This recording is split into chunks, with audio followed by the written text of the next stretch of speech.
It's great to be back here at Right Online with so many of my friends and readers of hot air.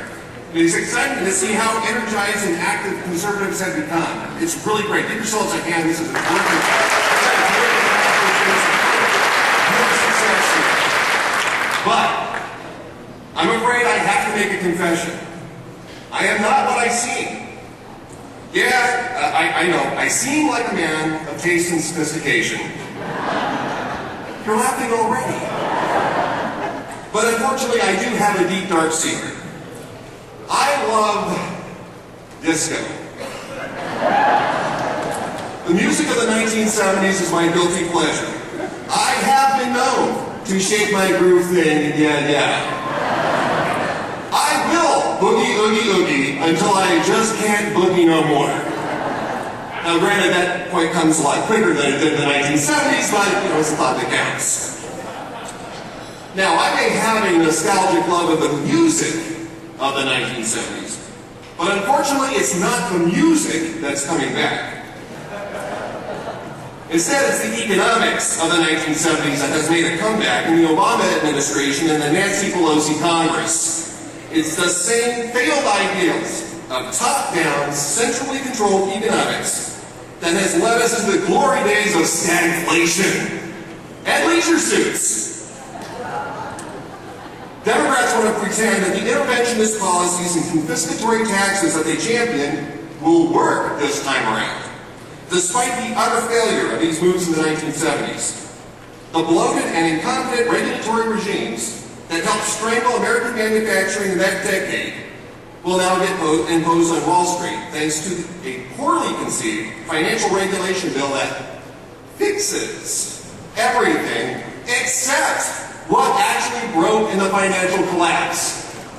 Meanwhile, at Fannie and Freddie and the FHA, we're back to pushing cheap loans and securitizing excess risk in order to conduct social engineering. Now I call that doing the hustle. In healthcare, the same top-down government control that brought us gas lines in the 1970s will shortly bring us hospital and clinic lines in the 21st century. Dumping more regulation, mandates, and price controls on providers and insurers will drive them out of business and leave us all with long waiting times for treatments.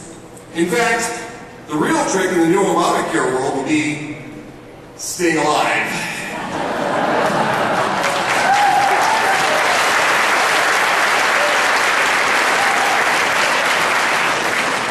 Yeah, I had fun writing the speech. Well, how about unemployment? Well, that's nostalgic too. We're back there again. When Jimmy Carter ran for re-election in 1980, the percentage of people employed in the full U.S. population was 59%. You can check this out. It's the Bureau of Labor Statistics. When Barack Obama took office, it had come down to 60.6%.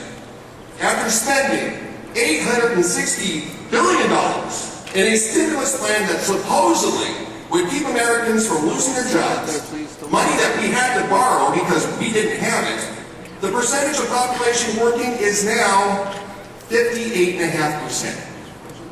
Obama simply looks like Carter the second time around.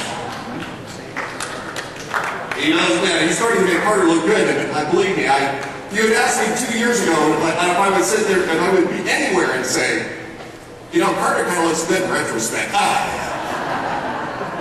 would have lost my house by now. Probably in this town, too. Meanwhile, we added a new wrinkle to the gold medallions and polyester suits, exploding deficits. Nancy Pelosi and Harry Reid have managed to do the impossible. They have made overspending Republicans from a few years back look like Ebenezer Scrooge. Democrats added $1 trillion a year in extra spending in just 3 budget cycles since we gained power in Congress in 2007. That's an increase of 38% in the federal budget, in just that annual federal budget, in just that short period of time. National debt has spiraled from $8.5 trillion in September 2006 to almost $12 trillion now, an increase of over 40% in 3 years, and is now at 93% of our gross domestic product. So, when I tell you that Greece is the word, you know it has a groove, it's got a meaning.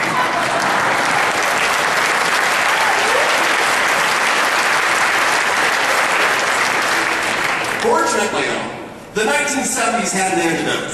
It was the Reagan Revolution in the 1980s. We stopped penalizing capital. We lowered taxes. We rolled back the regulatory Leviathan and unleashed the power and dynamism of American innovation and ingenuity. That did not happen by accident.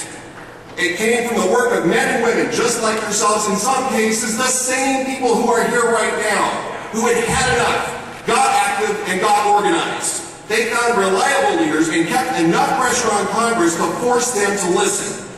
And what happened? We triggered the greatest expansion of wealth in our nation's history, and we can do it again too.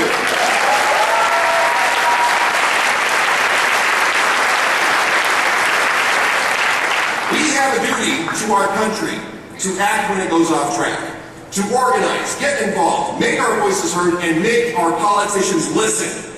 That's why I'm proud to be here among so many committed activists to work with such a great organization as Americans for Prosperity, to fight with you for the free market principles and the private property rights that created an economic boom that lasted a generation. This generation can do it again as long as you keep it coming, folks. Keep it coming. Don't stop it now. Thank you, and God bless you.